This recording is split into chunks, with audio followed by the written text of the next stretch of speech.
नमस्कार आदरणीय दर्शक, आजको जनता जान्न चाहन्छन् कार्यक्रममा हामी समग्र देशको राजनीति विषयवस्तुमा चिरफार गर्छौँ। राजनीतिक, आर्थिक, सामाजिक, कूटनीतिक हरेक विषयवस्तुमा हामी प्रत्येक दिन छलफल गर्छौँ। जनताको एजेन्डाको बारेमा हामी खबरदारी गर्छौँ। सरकारले राम्रो काम गर्नुपर्छ, जनताको मन जित्नुपर्छ भनेर हामी बारम्बार भनिरहेका छौँ। कोरोनाको सङ्क्रमण हत्तै बढिरहेको छ। पछिल्लो समय PCR टेस्टमा पनि एकदम कम हुन थालेको छ र सङ्क्रमणको सङ्ख्या पनि घटिरहेको छ र उपचारपछि निको भएर घर फर्कनेको सङ्ख्या बढिरहेको छ। आजको कार्यक्रममा हामी यसबारेमा गहिरोमा गएर चर्चा परिचर्चा र बहस गर्दैनौँ।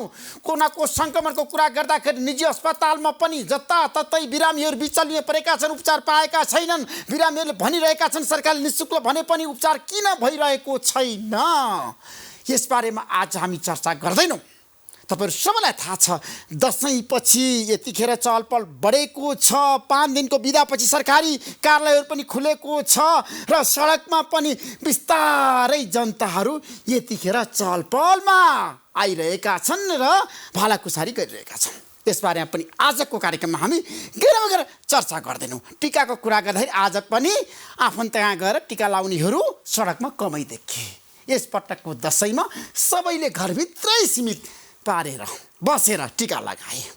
त्यसैले आजको कार्यक्रममा हामी दशैंको बारेमा, टिकाको बारेमा, दशैं पछिको कुरा गर्दा पूर्णिमासम्म टिका लगाइन्छ र मामाली जानेहरू, ससुराली जानेहरू पनि घुइँचो लागेर यतिखेर गइरहेका छैनन्।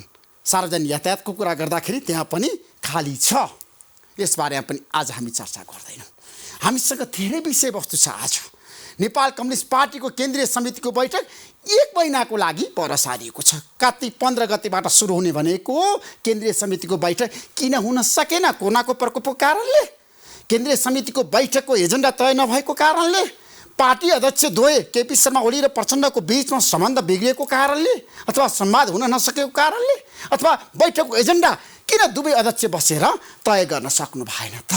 केन्द्रीय समितिको बैठक स्थायी समितिले नै तय गरेको थियो मिति, तर अब मक्सिर 15 सरेको छ। मक्सिर 15 मा पनि केन्द्रीय समितिको बैठक होला त? आजको कार्यक्रममा हामी यसबारेमा पनि विशेष रूपमा चर्चा गर्दैछौँ। तपाईँहरू सबैलाई थाहा छ, नेपाल कम्युनिस्ट पार्टीको कुरा गर्दा विवादहरू छन् शीर्ष नेताहरूको बीचमा। प्रधानमन्त्री केपी शर्मा ओलीले स्थायी समितिको निर्णय मान्नुपर्छ, स्थायी समितिले भनेको म्यान्डेटलाई कार्यान्वयन गर्नुपर्छ भनेर भनिरहँदाखेरि प्रधानमन्त्रीले मन्त्रीमण्डल पुनर्गठन गर्नुभयो र प्रचण्डको असन्तुष्टि बाहिर आयो। त्यसपछि वार्ता हुन सकेको छैन। दुवै अध्यक्ष एकै ठाउँमा बसेर कुराकानी भएको छैन। आज पार्टीका महासचिव अर्थमन्त्री विष्णु पौडेल प्रचण्ड निवास जानुभयो र बैठक सार्नको लागि प्रस्ताव गर्नुभयो। त्यसमा प्रचण्डले सहमति दिनुभएको छ र नेता द्वयको सहमतिले बैठक सरेको छ। कार्तिक 15 को बैठक मक्सिर 15 मा सरेको छ। अब कसरी अगाडि बढ्ला नेपाल कम्युनिस्ट पार्टी? आजको कार्यक्रममा हामी यसबारेमा गहिरोमा गएर समीक्षा गर्दैनौँ। तपाईँहरू सबैलाई थाहा छ, नेपाल भारत सम्बन्धको कुरा गर्दाखेरि दुवै देशको सेनाको महत्त्वपूर्ण भूमिका छ। भारतीय फौजमा नेपालीहरू धेरै छन्। त्यसैले आजको कार्यक्रममा हामी भारतीय सेना अध्यक्षको नेपाल भ्रमणको बारेमा विशेष रूपमा चर्चा गर्दैछौँ। साँच्चीकै यो भ्रमणले नेपाल भारत सम्बन्धलाई सुधारको सङ्केतलाई अगाडि बढाउला त? विवादहरू समाधान गर्ला त? सीमा विवाद समाधान गर्न कतिको फलदायी होला त? उपलब्धिमूलक होला त? साँच्चीकै नेपाल भारत सम्बन्धमा सुधारका सङ्केतहरू देखेको हो त? आजको कार्यक्रममा हामी यसबारेमा विशेष चर्चा गर्दैछौँ। जनता जान्न चाहन्छ कार्यक्रममा तपाईँहरू सबैलाई थाहा छ, हाम्रो देशको कुरा गर्दा, नेपाल भारत सम्बन्धको कुरा गर्दाखेरि भारतले नेपालको आर्थिक, सामाजिक, राजनीति हरेक क्षेत्रमा सहयोग गरेको छ। तर विवादहरू छ, सीमा विवाद समाधान हुन सकेको छैन। त्यसैले भारतीय सेना अध्यक्ष मनोज मुकुन्दको नेपाल भ्रमण फलदायी हुने कारण के छ, आधार के छ? यसबारेमा आज हामी विशेष कुराकानी गर्दैछौँ। हाम्रो बीचमा नेपाली सेनाका पूर्व सेनापति रुक्माङ्गद कटुवाल हुनुहुन्छ। प्रतीक्षा गर्नुहोस्, जनता जान्न चाहन्छन् कार्यक्रम हेर्दै गर्नुहोस्। हाम्रो बीचमा नेपाली सेनाका पूर्व प्रधान सेनापति, सफल व्यक्तित्व रुक्माङ्गद कटुवाल हुनुहुन्छ। तपाईँलाई म जनता जान्न चाहन्छन् कार्यक्रममा स्वागत गर्न चाहन्छु। रुक्माङ्गद कटुवालजी, धेरै धन्यवाद ऋषिजी। भारतीय सेना अध्यक्षको नेपाल भ्रमणलाई तपाईँले कसरी लिनुभएको छ? नेपाल भारत सम्बन्ध सुमधुर प्रकार होला के लाग्छ? हेर्नुहोस्, नेपाल भन्ने देश संसारमा सबभन्दा पुरानो मध्येको देश हो। यो देश चाहिँ अथर्व वेददेखि लिएर वेद पुराणमा सम्म नाम भएको देश हो। अनि इभन हाम्रो चाहिँ राजा यलम्बर महाभारत युद्धमा जानुभएको थियो नेपालतर्फबाट भाग लिनलाई। भनेको त्यस्तो एउटा पुरानो देश, एउटा गौरवशाली देश र कहिले पनि कुनै पनि हालतमा हाम्रो इतिहास, लामो इतिहासको कालखण्डमा कसैको अधीनस्थ भएर नबसेको हाम्रो चाहिँ यो भन्छ रातो र चन्द्र सूर्य जङ्गी निशाना हाम्रो कहिले पनि नझुकेको, नेपाली कहिले पनि नझुकेको त्यस्तो एउटा देश हो। त्यस्तै यहाँको सेना पनि एउटा चाहिँ अहिले के अरे भैरथ पन्तको पालादेखि गर्ने हो भने 458-59 वर्ष कति हुन्छ हाम्रो नेपाली सेनाको इतिहास। म नै पनि प्रधान सेनापति अथवा कमान्डर इन चिफ भनेर नेपालमा दर्ज भएको नै म नै 49औं प्रधान सेनापति भनेपछि कति लामो इतिहास, यसको गौरव गाथा कति छ। र नेपाली सेना विश्वको एउटा चाहिँ मोस्ट डिसिप्लिन, मोस्ट प्रोफेसनल र मोस्ट रेस्पेक्टेड आर्मी मध्येमा एउटा पर्छ। र त्यसमा पनि अहिले चाहिँ नेपाली सेनाको चर्चा संसारका कुना काप्चामा हुन्छ। र नेपालको एउटा मात्रै नाम लिने केही संस्था छ भने नेपाली सेना अहिले संसारमा युएनको कारणले गर्दाखेरि युएनमा one of the most popular army, most discipline, most चाहिँ त्यो के भन्छ चाहिँ त्यो ओबिडियन्ट र मोस्ट प्रोफेसनल, मोस्ट पङ्क्चुअल त्यस्तो नाममा गनिएर युएनले पनि त्यसरी चाहिँ युएनले लोकल पपुलेसनबाट जहाँ जहाँ छन् 10-12 ठाउँमा अहिले local population, local government, UN, international community, साराले ह्युमन राइट्सहरूले त्यसरी मानेको सेना हो यो। त्यस्तो सेना त्यस्तै अब भारतको पनि कुरा गरौँ। 1947मा जब इन्डिपेन्डेन्ट भएर भारतीय सेना बन्यो, यो मानार्थ चाहिँ सबभन्दा जनरल करियापा भारतका त्यसबेलाका सेनापति 1950 का कमान्डर इन चिफ, पछि चाहिँ फिल्ड मार्शल पनि भन्नु उहाँको पालाबाट सुरु भएको दुई देशको बिचमा। र अनि इन्डिया भनेको अहिलेको एउटा उदाउँदो शक्ति र इन्डियाको आर्मी भनेको इन्डिपेन्डेन्ट भएको दिनदेखिको बाह्य आक्रमण या भित्री अब चाहिँ के भन्छ इन्टरनल यो वारमा चाहिँ लडिरहेको हरेक दिन, त्यो दिनदेखिको हरेक दिन पूर्वी इन्डियामा होस् या पश्चिम इन्डियामा होस् या चाहिँ नर्थ इन्डियामा होस्, जहाँ पनि विभिन्न कालखण्डमा यो चाहिँ लडाइँ लडिरहेको एउटा त्यस्तो चाहिँ एउटा चाहिँ most professional and one of the largest army, त्यस्तो आर्मी र इन्डियाको चाहिँ त्यो युनिटी एन्ड इन्टेग्रिटीको the bedrock. India is a vast country, multi diverse, multi चाहिँ त्यो चाहिँ डाइमेन्सन भएको, मल्टिपर्पस त्यो चाहिँ मल्टी त्यो ऊ चाहिँ भएको मल्टिपल भेराइटिज भएको। Let me finish it. त्यस्तो सेनाको अहिले इन्डिया र नेपालको बिचमा यो कूटनीतिक क्षेत्रमा, राजनीतिक क्षेत्रमा संवादहीनताको अवस्था भइरहेको, अफिसियल अनअफिसियल च्यानलहरू बन्द भइरहेको, त्यो ट्र्याक 2 भन्छन्, इन्फर्मल भन्छन्, के त्यो पनि बन्द भइरहेको त्यस्तो अवस्थामा इन्डियाको चाहिँ त्यस्तो एउटा चाहिँ त्यस्तो एउटा संस्थाको चाहिँ चिफलाई यहाँ चाहिँ एउटा इन्डियन गभर्मेन्टले डिसाइड गरेर यहाँ पठाउन लागेको। यो त पहिला नै तय भएको, मङ्सिरतिर नै फागुनमा आउने कुरा थियो, कोरोना भाइरसले गर्दा इत्यादि भयो, बेर बिचमा यहाँ चाहिँ ऊहरू आए र हाम्रो गभर्मेन्टले त्यसलाई चाहिँ उ गरेको भनेको मतलब यो चाहिँ एउटा चाहिँ मैले कसरी हेर्छु भनेदेखि चाहिँ यो एउटा मिलिट्री डिप्लोमेसीले कहिलेकाहीँ चाहिँ मोस्ट अफ द टाइम के गर्छ भनेदेखि यो दुई देश बिचको चाहिँ रहिआएको तनावलाई एउटा चाहिँ सही बाटोमा लाग्ने एउटा चाहिँ माहौल सृजना गर्न सक्छ भन्ने म विश्वास गर्न चाहन्छु। त्यही आधारमा अनि त्यहाँपछि चाहिँ त्यो माहौल तयार भयो भनेदेखि चाहिँ अनिखेर चाहिँ कूटनीतिक लेभलमा, पोलिटिकल लेभलमा, प्रधानमन्त्रीहरूको लेभलमा, परराष्ट्रको मन्त्रीको लेभलमा हाम्रो संयन्त्र जुन छन् त्यो चाहिँ खडा होला र अनि हाम्रा दुई देशबिच रहिआएको हाम्रो चाहिँ यो सुस्तादेखि कालापानीदेखिका यी सबै समस्याहरू चाहिँ दुई पक्षहरू बसेर टेबलमा बसेर प्रमाणको आधारमा, हिस्टोरिकलको आधारमा हाम्रा जे जति प्रमाणहरू चाहिँ के भन्छन् हाम्रो चाहिँ 1816को त्यो सन्धिको सुगौली सन्धिको आधारमा त्यो चाहिँ समाधान होस् र सत्य पक्ष के हो त, हाम्रो त प्रमाणहरू त छन् त्यहाँ त जुटाइदिएका र यो समस्या त क्रिएट गर्यो त हामीले त होइन। पहिला त इन्डियाले क्रिएट गर्यो, काश्मीरको 370 को धारा उ गर्ने बेलामा नेपालको डिस्प्युटेड टेरिटोरी भनेर 90% खत्तम भइसक्यो। अब 2% बाँकी छ र हामी दुई टोली बसेर छलफल गरेर निराण गर्नुपर्छ भनेको कुरालाई मतलब म्याकमा भारतीय सेनाध्यक्ष मनोज मुकुन्दले दिएको अभिव्यक्ति त विवादमा पर्यो। त्यतिखेर तपाईँले ठिक गर्नु, सही कुरा उठाउनु। म आउँदै थिएँ त्यो विषयमा, म आउँदै थिएँ, तपाईँले नै कुरा उठाउनु भयो। यो विषयमा उहाँले जुन कुरा बोल्नुभयो त्यो विषयलाई लिएर देहरादुनको एउटा कार्यक्रममा उहाँले अलिकति चाहिँ यो चाहिँ गल्ती भएको भन्ने महसुस किसिमको उहाँले चाहिँ वक्तव्य दिनुभयो। तर म यही भन्छु, सारा नेपाली जनताले यो विषयमा नेपालका सर्वसाधारण जनताहरूले ठुलो चित्त दुखाएका छन्। उनीहरूलाई ठुलो चाहिँ त्यो चाहिँ एउटा चाहिँ त्यो मर्माहत एउटा चाहिँ किसिमको त्यो सन्देश आयो भन्ने उनीहरूले त्यसरी लिएका छन्।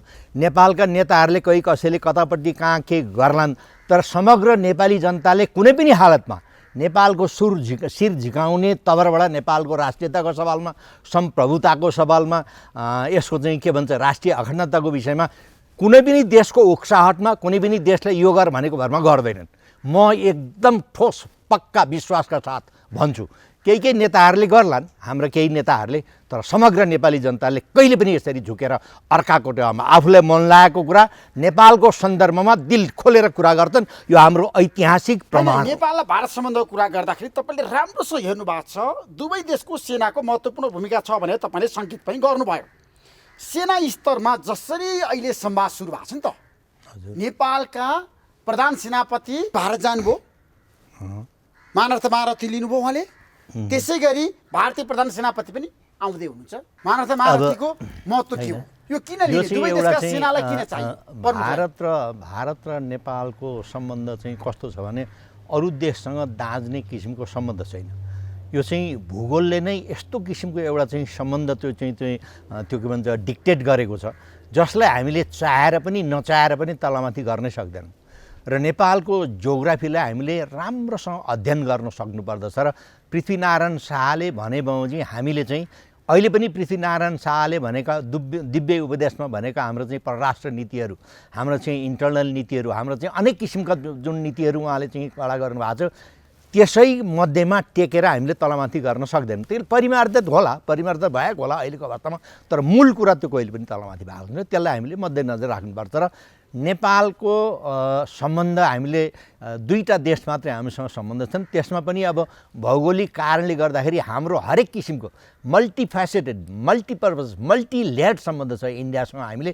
त्यसलाई हामीले र पिपुल टु पिपुल, जनता र जनताको बिचको लेभलको सम्बन्ध चाहिँ एउटा दाजुभाइको, एउटा चाहिँ छरछिमेकीको, एउटा चाहिँ बेस्ट फ्रेन्डको नाता छ। र जुनसुकै पोलिटिकल पार्टीहरू सरकारमा आयो भने त्यसलाई नकार्न सक्दैन, तलमाथि गर्न सक्दैन। तर त्यो हुँदाहुँदै पनि बेला बखतमा के हुन्छ भनेदेखि सँगै बसेपछि अग्नाको आगो पनि ठोस्नुपर्छ बेला बेलामा भन्छन् नि, यो भइरहेको छ। र म यसमा एउटा अङ्ग्रेजीमा तपाईँलाई भनौँ, म the fate of Nepal and India is inextricably linked throughout their history, sometimes rising, sometimes falling, and they will remain so for the rest of the century भनेर भन्छ। त्यस्तो किसिमको सम्बन्धलाई त्यो गहिराईलाई बुझेर त्यो गहिराईको सम्बन्ध कहिले पनि नटुस्। त्यो गहिराई चाहिँ अझ चाहिँ एकदम चाहिँ मजबुत होस्, बलियो होस्, दिगो दरिलो होस्। र यो दुईटा चाहिँ देशहरू चाहिँ जहिले पनि एउटा एकअर्काको सम्प्रभुतालाई सम्मान साथ बराबरीको आधारमा गरेर यिनीहरू चाहिँ सँगै बच्छन्, सँगै गरेन् भनेर भौगोलिक अवस्था पनि त्यस्तो बनाइदिएको छ। र हाम्रो नेपाली जनताले पनि त्यही चाहन्छन्। तर त्यो हुँदाहुँदै पनि अब ब्युरोक्रेटिक लेभलमा खास गरेर, पोलिटिकल लेभलमा खास गरेर बेला बखतमा के हुन्छ भनेदेखि चाहिँ अर्को पक्षबाट नेपाललाई जहिले पनि अलिकति होच्याउने किसिमबाट, हेप्ने किसिमबाट के उनीहरूलाई चाहिँ अलिकति तल झार्ने किसिमबाट हे दृष्टिकोणमा हेर्ने त्यो एउटा चाहिँ के भन्छ त्यो कोलोनियल माइन्डसेट त्यो चाहिँ बेला बेलामा जागृत हुन्छ। र अनि यस्ता किसिमका समस्याहरू आउँछन्। अनि किसिमबाट लकडाउनहरू के भन्छ के अरे ब्लकेड हुन्छन्, एकदमै ब्लकेड हुन्छन्, कहिले घोषित ब्लकेड हुन्छ, कहिले अघोषित ब्लकेड हुन्छन्, यस्तो भइरहेको हुन्छ। तर त्यो हुँदाहुँदै पनि त्यस्तो बेलामा पनि आर्मी टु आर्मी लेभलबाटै फेरि ती समस्याहरू पनि समाधान भएको छ। योभन्दा पहिलाको ब्लकेडमा नि आर्मी टु हाम्रो आर्मीका टोलीहरू कैयौँ समय त्यहाँ बसेर दुनियाँभर गरेर त्यो चाहिँ एउटा चाहिँ निदान ल्याएर त्यस्तो किसिमको एउटा चाहिँ सम्बन्ध जाहेर गरेको नै त्यस्तो किसिमले दिगो दरी होस् भन्ने किसिमबाट सायद यो खडा गरेको होला। म त्यस बेलामा मलाई धेरै कुरा थाहा छैन, तर मैले अहिले हेर्दाखेरि त्यो सम्बन्ध चाहिँ त्यो अटुट रहोस् र एक अर्कालाई सम्मान गरेपछि त्यो चाहिँ एउटा आत्मीयता बढ्छ र दुईटा नेपाली सेना फेरि यो चाहिँ वर्ल्ड वारका दुईटै वर्ल्ड वारदेखि लिएर त्योभन्दा पहिलादेखि लिएर हैदराबाद काण्डमा भयो अनि त्रिपुरा राज्यलाई चाहिँ एक दिन अगाडि चाहिँ ब्रिटेनले चाहिँ इन्डिपेन्डेन्ट घोषणा गरेर गइदियो त्यो स्वतन्त्रताको बेलामा पनि नेपाल आर्मीलाई चिठी लेखेको छ त्यहाँको चाहिँ गृहमन्त्रीले चाहिँ र त्रिपुरा राज्यमा पनि हामीले खटाएका छौँ त्यहाँ चाहिँ नेपाली सेना र हैदराबादमा नि खटाएका छौँ र नेपाली सेना चाहिँ इन्डियाको युनिटी एन्ड इन्टेग्रिटीको लागि यसरी चाहिँ रोल खेलेको छ र अहिले पनि अफिसियल्ली उनीहरूले भन्दाखेरि 30,000 नेपालीहरू इन्डियाको फौजमा छन् र अहिले पनि हरेक दिन इन्डियाको सम्प्रभुता युनिटी एन्ड इन्टेग्रिटी जोगाउनको लागि हाम्रा नेपाली दाजुभाइहरूले ज्यान दिइराखेका छन् त्यो कुरा त कोहीले पनि बिर्सनु भएन नि बोर्डरमा जानुहोस् भन्ने कुरा यो कुरा रुकमाङ्ग कटवालजी र नेपालीहरू भारतीय फौजमा छन् धेरै उनीहरूले त्यहाँ भारतको लागि लडे तर साँच्चीकै नेपाल भारत सम्बन्धको कुरा गर्दाखेरि भारतीय सेनाले नेपाललाई सहयोग गरेको छ तपाईलाई के लाग्छ समग्रतामा देशको विकासमा भारतीय सेनाले अहिले मैले थाहा पाए अनुसार हाम्रो ट्रेनिङ तालिम सेवादेखि लिएर हात हतियारदेखि लिएर गाडीहरूदेखि लिएर विभिन्न उसमा अहिले पनि यो चाहिँ यो संवादहीनताको अवस्थामा पोलिटिकल लेभलमा र कुटनीतिक त्यस्तो अवस्था पनि सेना टु सेनाको सम्बन्ध एकदम गहिरो रहिआएको छ र मैले थाहा पाए अनुसार त्यहाँबाट आउनुपर्ने माल सामानहरू ट्रेनिङ तालिमहरू हिजो बेलुका मात्र पनि एउटा चाहिँ मेजरले मेरो चाहिँ एउटा ऊ रहेछ उसले चाहिँ हजुर म चाहिँ बाहिर कहाँ जान लाग्यो भने बेङ्गलोर जान किन लाग्यो भने 1.5 महिनाको चाहिँ मैले चाहिँ कोर्समा परेँ हजुर म त्यहाँ जान लागेको छ ल राम्रो गर्नु इज्जत राखेर आउनु नेपाली सेनाको भने त्यो केही पनि बन्द भएको छैन आर्मी टु आर्मी लेभलमा त्यो बिचमा पनि यहाँ सामानहरू आइरहेको छन् गाडीहरू आइरहेको सेनाले नेपाललाई सहयोग गरेको छ दिलदेखि नै सहयोग गरेको छ अब दिलदेखि त हृदय चिरेर देख्नु हुँदैन भारतले मिचेको छ तपाईले भनिरहनु भएको छ यस भारतले मिचेको छ अब यो विषयमा पनि यो विषयमा पनि म तपाईसँग भन्छु मैले मेरै पालामा कार्यकाल पनि त्यहाँका चाहिँ मेरा पार्टनरहरूलाई मेरो चाहिँ काउन्टर पार्टनरहरूसँग मभन्दा पहिलाका सिनियरहरूसँग प्रधान सेनापतिहरूसँग कुरा गर्दाखेरि उहाँहरूले हामीले यसरी कुरा गर्दाखेरि यो चाहिँ अब उहाँहरूले नै मलाई भनेको आरके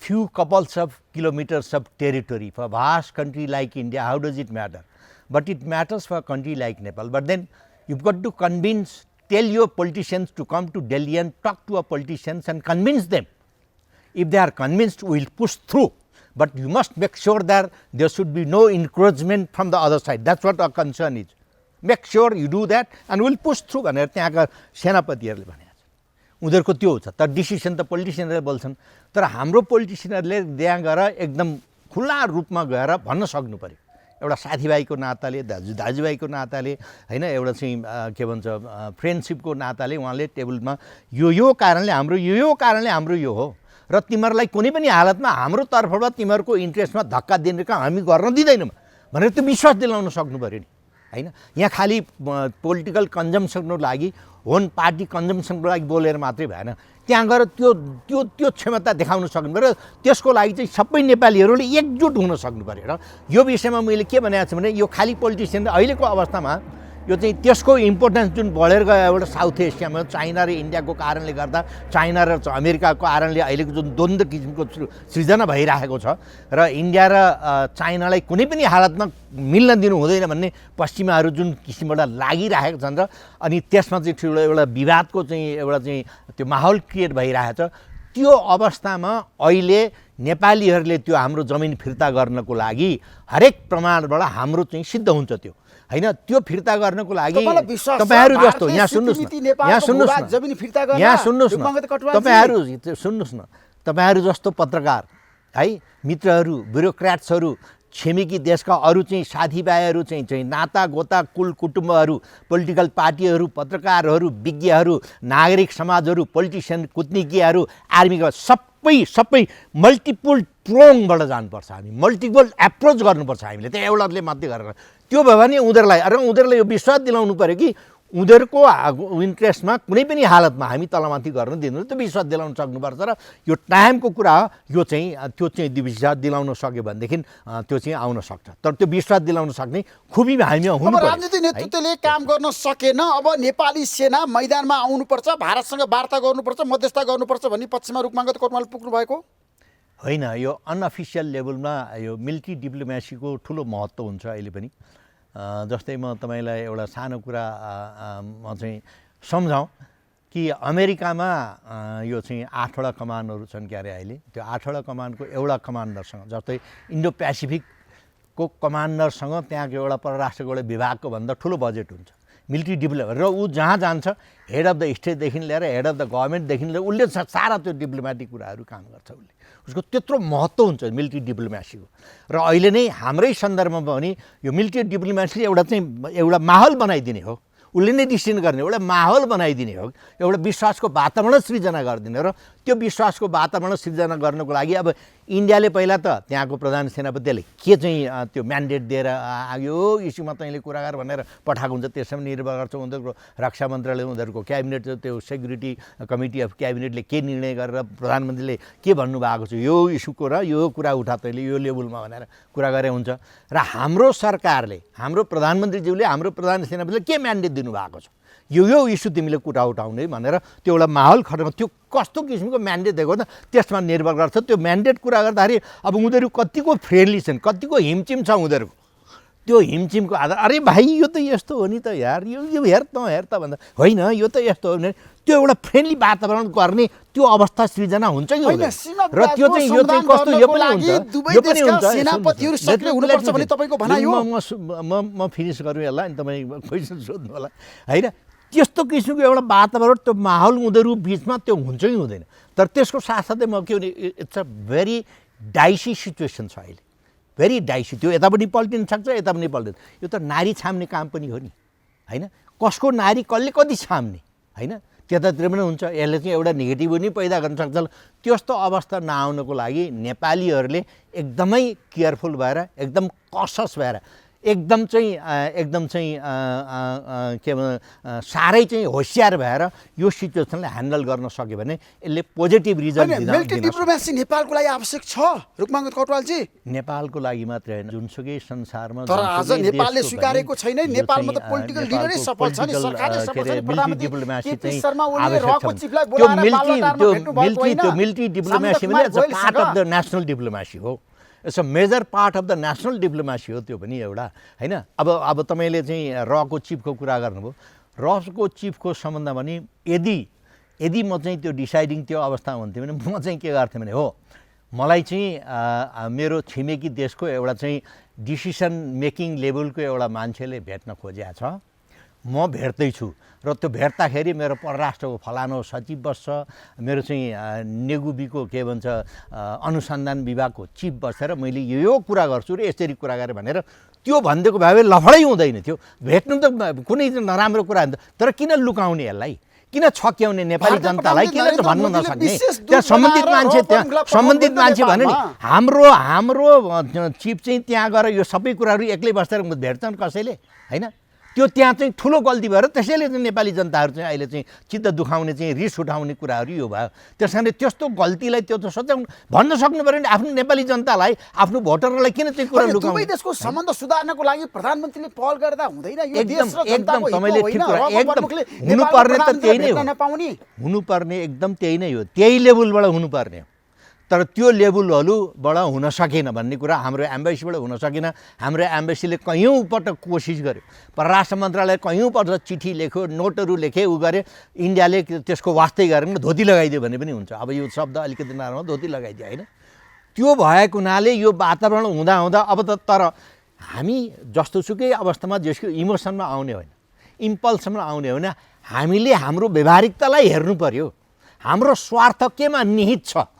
हाम्रो राष्ट्रियता जोगाउनको लागि, नेपालको इज्जत जोगाउनको लागि, मान मर्यादा जोगाउनु, हाम्रो स्वार्थ केमा छ त्यसमा पनि हेर्नु पऱ्यो नि। हामी चाहिँ दिमाग लगाउनु पऱ्यो, कमन सेन्स लगाउनु पऱ्यो र के गर्दाखेरि यी समस्याहरू समाधान हुन सक्छन् त, त्यसका जडहरू कहाँ छन्, त्यो जरामा कसरी जाने र त्यो जान के हाम्रो चाहिँ इलिमेन्टहरू चाहिँ प्रयोग गर्न सक्नुपर्छ भने आर्मी पनि एउटा चाहिँ ठुलो इलिमेन्ट हो। त्यसैले अहिले चाहिँ दुवै देशले प्रयोग गरेर त्यसबाट एउटा वातावरण सिर्जना गर्ने हो कि त्यो गरेको होस्, त्यो त्यसबाट एउटा चाहिँ नतिजा आओस्, रिजल्ट आओस् र यो दुई देशको जुन एउटा चाहिँ बिग्रेको सम्बन्ध त्यो सुधार छ भन्ने मेरो चाहिँ इच्छा हो र मेरो कामना पनि छ।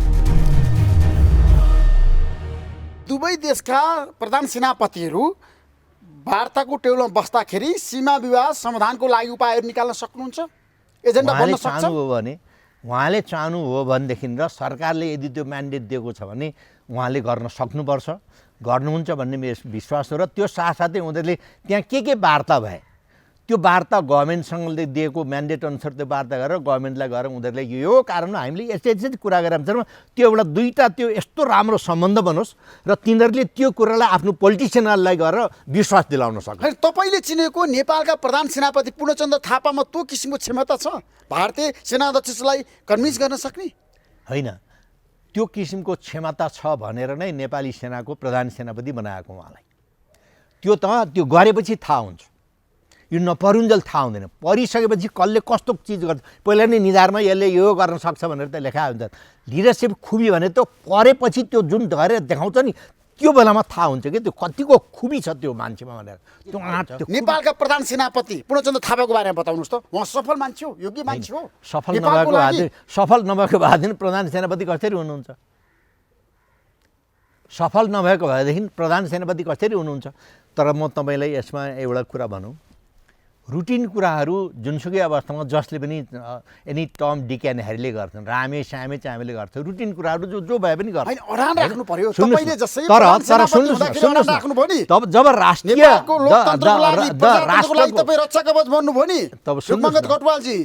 हजुर अहिलेको प्रधान सेनापतिमा त्यो किसिमको सामर्थ्यता छ? सुन्नुहोस् न, म भन्दैछु त, मैले भन्दैछु तपाईँलाई, रुटिन कुराहरू एनी टम डिक एन्ड ह्यारी भन्छ, रामे श्यामे चामे सबैले गर्छन् रुटिन कुराहरू गर्न कुनै। जब राष्ट्रलाई आपविपत्ता आइपर्छ नि त्यो बेलामा जसले राष्ट्रियतालाई अगाडि राखेर शिरमा राखेर नेपाली जनताको विश्वास दिएर अडान लिन सक्छ नि, त्यो गट्स देखाउनु, त्यो क्षमता देखाउँछ। Come what may I will not surrender, I will stand by the truth भन्ने हुन्छ नि। म नेपालको लागि मर्न पर्छ भने मर्छु भन्ने त्यो देखाउन सक्यो भने अनि लिडरसिप त्यसमा देखिन्छ। त्यो चाहिँ गरेपछि मात्रै थाहा हुन्छ। अहिलेको अवस्थामा नेपाल भारत सम्बन्धको कुरा गर्दाखेरि सीमा विवादको समाधानको लागि जसरी तपाईँले भन्नुभयो अब सैनिक तहबाटै सुरु गर्नुपर्छ। होइन, अरू सबै फेल भयो, अरू सबै देखिएन नि। परराष्ट्रको उहाँ देखिएन, हाम्रो एम्बेसी त के गरेर बस्छ त्यो थाहै छैन। इन्डिया जस्तो एउटा भास्ट कन्ट्रीमा त्यत्रो त्यहाँ चाहिँ लेयर्स अफ त्यो चाहिँ के भन्छ पत्रकारहरू हुन्छन् त्यहाँ, होइन? त्यहाँ चाहिँ त्यत्रो गभर्मेन्टको त्यत्रो ब्युरोक्रेसीहरू हुन्छ, रिटायर भएका चाहिँ के भन्छ एम्बेसडर हुन्छन्, रिटायर भएका चिफहरू हुन्छन्, त्यहाँ चाहिँ के भन्छ यो नागरिक समाज छ त्यहाँ, होइन? पोलिटिकल अनेक किसिमका पोलिटिकल पार्टीका मान्छेहरू छ सन्दर्भ, त्यहाँ चाहिँ अनेकका एनजिओ आइएनजिओहरू छन्, होइन? यत्रो लेयरमा त्यहाँ हाम्रो एम्बेसीको त्यत्रो चाहिँ हाम्रो लार्जेस्ट एम्बेसी, त्यो एम्बेसीले केही गर्न नसक्नु, कहीँ छिर्न नसक्नु भन्ने त्यस्तो पनि हुन्छ? काहीँ न काहीँ छैन त्यहाँ मान्छेहरू। त्यत्रो चाहिँ के भन्छ इन्डियाको चाहिँ के बिजेपीको पार्टीको त हिन्दुत्वको नेपालको विषयमा त्यत्रो चाहिँ नेपालको भलो चाहने, नेपाल चाहिँ एउटा सम्प्रभुता सम्पन्न एउटा चाहिँ सबल सक्षम राष्ट्र बनोस् भनेर चिताउने मान्छेहरू चाहिँ मिलियन्स अब इन्डियाले। तिनीहरूलाई उ गर्नु पर्दैन, तिनीहरूलाई सम्बन्ध राख्नु पर्दैन, यो कुराहरू बुझाउनु पर्दैन। त्यो संवादहरूलाई जसले चाहिँ मनपरी नेपालको प्रधानमन्त्रीले गाली गर्छन्, नेपाललाई गाली गरेर बसेका छन्, नेपाललाई यसरी त्यो कुरामा चाहिँ इन्डियाले के भन्छ सैन्य शक्ति हाबी हुन सक्छ सीमा विवाद समाधान गर्नको लागि? राजनीतिक नेतृत्व सक्षम छैन। होइन, प्रधानमन्त्री केपी शर्मा ओलीले रक्षा मन्त्रालयको जिम्मेवारी लिनु भएको छ। होइन, रुक्माङ्गत कोटवालजी, तपाईँले भनेको कुरा एकदम सही हो। तर त्यस पक्षबाट कुनै पनि कार्य यतिका भइसक्यो, कति वर्षदेखि कति भइसक्यो, त्यो त केही पनि तलमाथि त्यो ठेस मठेस हुन सकेन, होइन? तर मलाई के लाग्छ भने दुई गभर्मेन्टले दे रियलाइज्ड कि नेपालले जबकि इन्डियाले हेर्नुहोस् न अहिले नै श्रीलङ्कामा मान्छे पठाउँछ, चाइनासँग रात दिन बात गर्छ, मस्कोमा पुगेर पनि बात गर्छ, बङ्गलादेशमा परराष्ट्रिय के अरे सचिव पठाउँछ, म्यानमारमा पठाउँछ, भुटानमा पठाउँछ, दुनियाँभर गर्छ। त्यो नेपालसँग सम्बन्धै छैन भनेपछि उनीहरूले पनि सायद अब रियलाइज गरे कि अब नेपालसँग यो सम्बन्ध हामीले सुधार्नै पर्छ भन्ने त्यो काहीँ न काहीँ रियलाइजै छ भनेर गभर्मेन्टले पास गरेर अहिले जाऊ भने त यो होइन। भारत हो, म त्यसरी बुझ्न चाहन्छु। र भारत चाहिँ एउटा उदाउँदो शक्ति, विश्व शक्ति बन्छु भनेर अगाडि बढेको शक्ति, सेक्युरिटी काउन्सिलको एउटा चाहिँ मेम्बर बन्छु भनेर बढेको शक्ति, द लार्जेस्ट डेमोक्रेसी भन्छन्, होइन? लार्जेस्ट डेमोक्रेसी भनेको त्यो एउटा त्यो देशले, त्यो भास्ट कन्ट्रीले संसारलाई देखाउनको लागि पनि एउटा देश मात्रै ठुलो भएर भएन, पार्टी मात्रै ठुलो भएर भएन, त्यो हृदय पनि ठुलो देखाउन सक्नु पर्यो।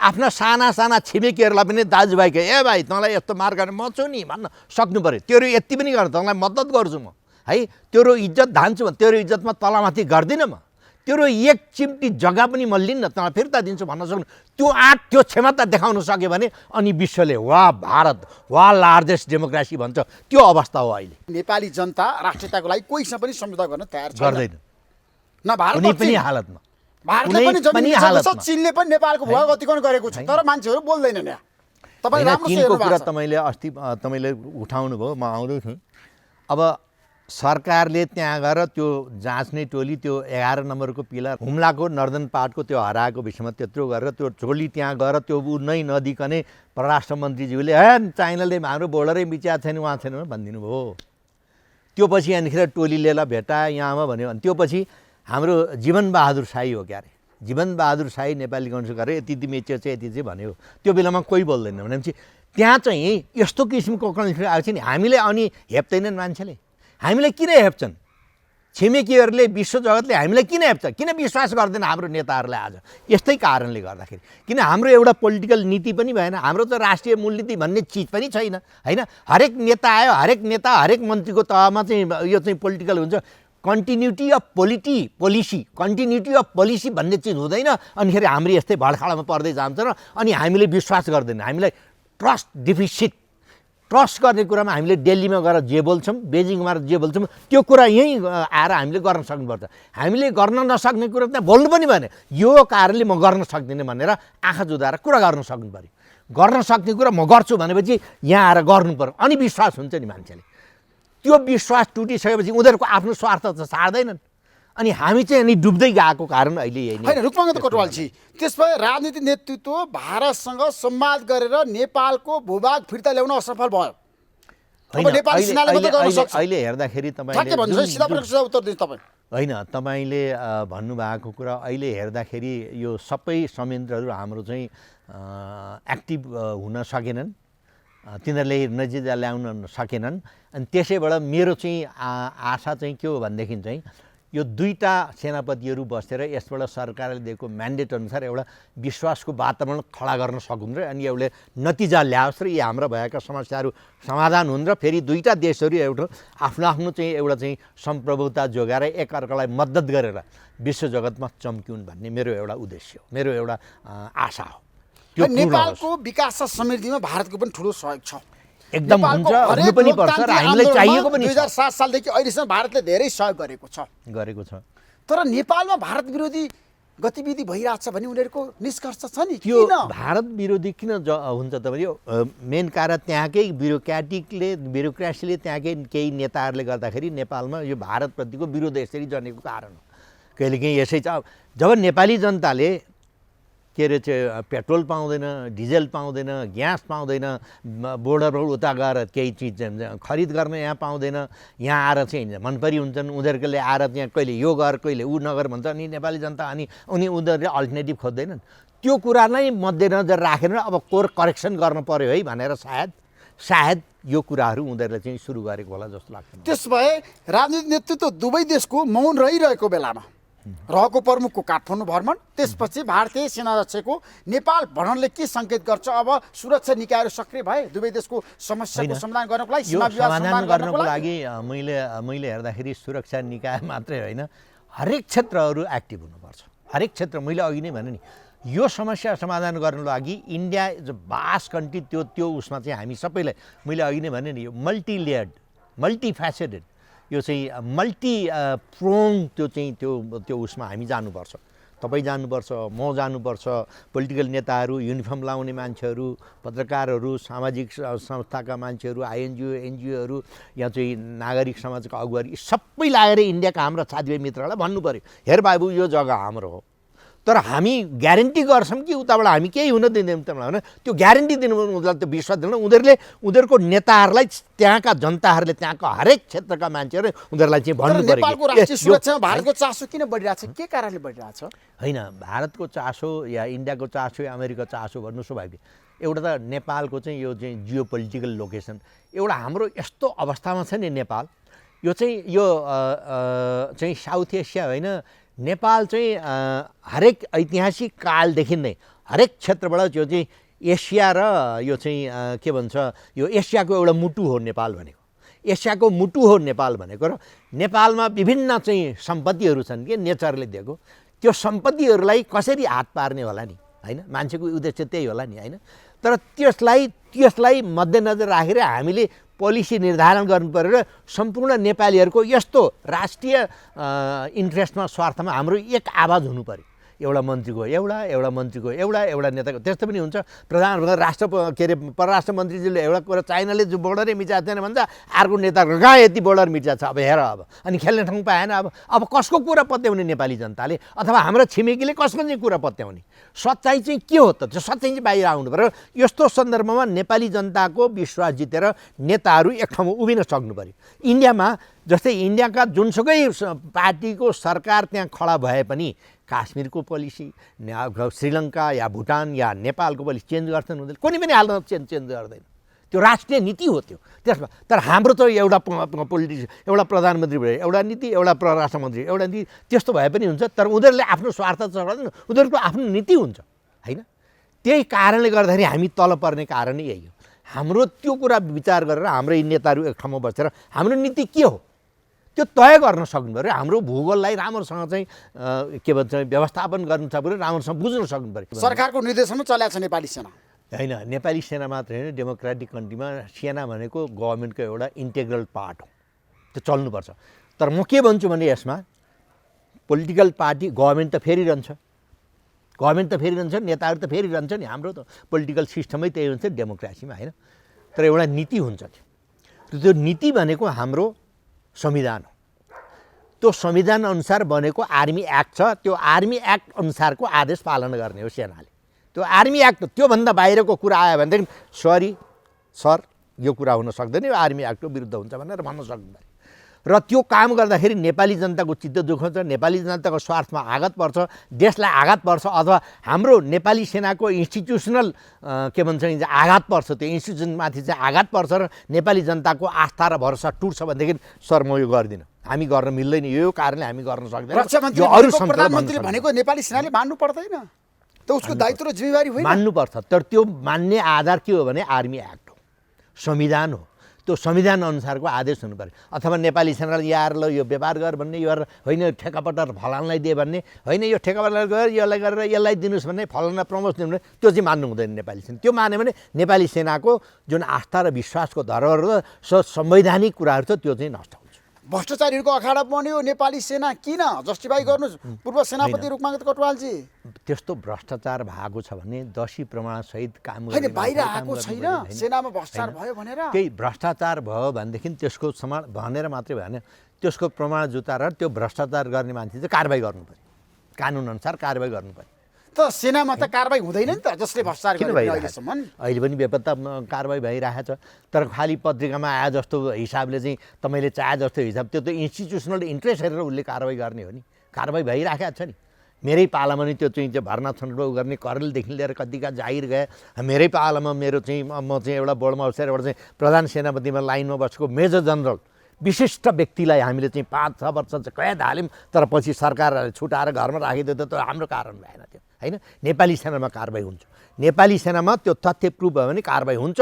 हुनै पर्छ कुनै पनि हालतमा त्यसो भ्रष्टाचारीहरू हाम्रो देशमा धेरै छन् तपाईँलाई थाहा छ राजनीतिक नेतृत्वमा भ्रष्टाचार भयो भनेर धेरैले भनेका छन् के कारणले महारोग लाग्यो भ्रष्टाचारको नेपाललाई यो कुरा चाहिँ तपाईँले कुरा उठाउनु ऋषिजी हिजो अस्ति मात्रै मैले एउटा चाहिँ उसमा पढेँ मैले चाहिँ प्रधानमन्त्रीज्यूले चाहिँ त्यहाँ एउटा चाहिँ बोल्नु भएको रहेछ र मैले कुरा पनि गरेँ एक दुईजना मान्छे चाहिँ प्रधानमन्त्रीज्यूले साँच्चै बोल्नु भएको हो भनेर उहाँले के भन्नुभएको छ भनेदेखि अब त्यो कसैले नक्कली उहाँको चाहिँ फेसेस बनाएर हालिदियो भने त मलाई थाहा छैन तर त्यहाँ के भन्नुहुन्छ भनेदेखि हाल प्रधानमन्त्रीज्यूले चाहिँ म काट्ने मान्छेले हात चाट्छ भन्नुभएको छ यसको मतलब चाहिँ घुस खाऊ मेरो मान्छेले जो गर भनेको हो यो हैन त्यसले गर्दाखेरि त ठुल्ठुला काण्डहरू यहाँ काण्डहरू आयो होइन अनेकका काण्डहरू आयो नि होइन यतिका काण्डदेखि लिएर 70 काण्डदेखि लिएर यहाँ चाहिँ के ओम्नी काण्ड दुनियाँभर वाइड बडीदेखि लिएर त्यसलाई चाहिँ एउटा चाहिँ त्यो भन्छ त्यो कमिटी गठन गरेर सत्य तथ्य बाहिर ल्याइदियो भने त अनि त्यो कुरै टुङ्गिन्छ नि त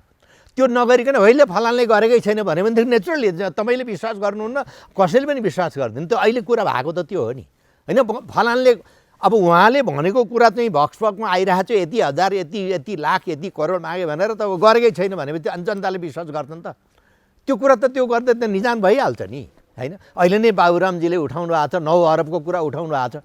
एउटा चाहिँ पार्लियामेन्ट्री कमिटी गठन गरेर होइन, एउटा गठन गरेर सबै क्षेत्रको मान्छेहरू त्यहाँ चाहिँ विज्ञहरू राखेर गठन गरेर बाबुरामजीलाई बोलाएर डाक्टर साहबलाई बोलाएर ल के प्रमाण छ ल्याऊ भनेर, अनि त्यो प्रमाणअनुसार ल हो रहेछ भने कारबाही गर्यो भने कोही बोल्छन्।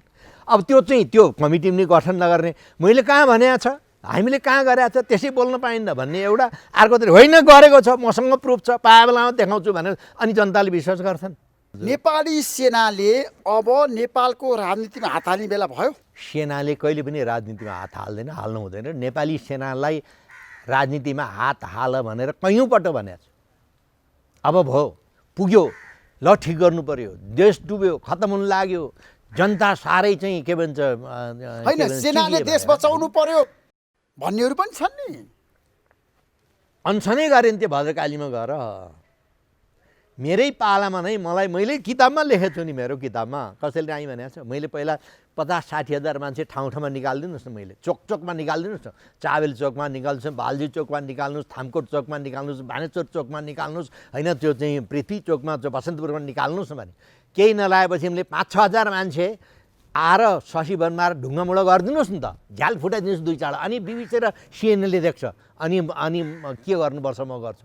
त्यो चाहिँ कोही पनि नगर्ने, 2-4 पे खाएकोमा 2-4 जना रुखमागजी चिप साहब ल ठोक्नु पऱ्यो यहाँ गर्यो, त्यो भयो त म देखिरहेको छु के हुन्छ भनेर, अनि त्यही भरमा चाहिँ नेपाली सेना उफ्रेर अगाडि बढ्छ बन्दुक लिएर। नेपाली सेनाको काम त्यही हो। नेपाली सेनाले चाहिँ करबाट बनेको चाहिँ नेपाली जनताको करतिर खाएको त्यसको लागि हो होइन। तर नेपाली सेनाले त्यो एउटा चाहिँ आधारभूत त्यो बेडरक अफ यो चाहिँ इन्स्टिट्युसनल त्यो डेमोक्रेटिकको बेडरक भएको हुनाले नेपाली सेनाले अति नै भइसक्यो भने अनि नेताहरूलाई उसले भन्न सक्नुपर्छ यो कारणले यस्तो विजय भयो है। नेपाली सेना प्रमुखले गएर प्रधानमन्त्रीलाई, मन्त्रीलाई, रक्षा मन्त्रीलाई अब देशमा भ्रष्टाचारीहरूलाई कारबाही गर्नु पर्यो, देशमा व्यतिथि बढ्यो, अराजकता मच्यो भनेर भन्न सक्छन्। त्यो किसिमको सामर्थ्य छ। सिधा प्रश्नको जवाब त प्रधानमन्त्रीजीलाई भेट्दाखेरि नेपाली सेनापतिले भन्न सक्नुहुन्छ अहिलेको पुनर्जन्म थापाले प्रधानमन्त्री केपी शर्माले भन्न सक्नुहुन्छ, रक्षा मन्त्री पनि हो प्रधानमन्त्री।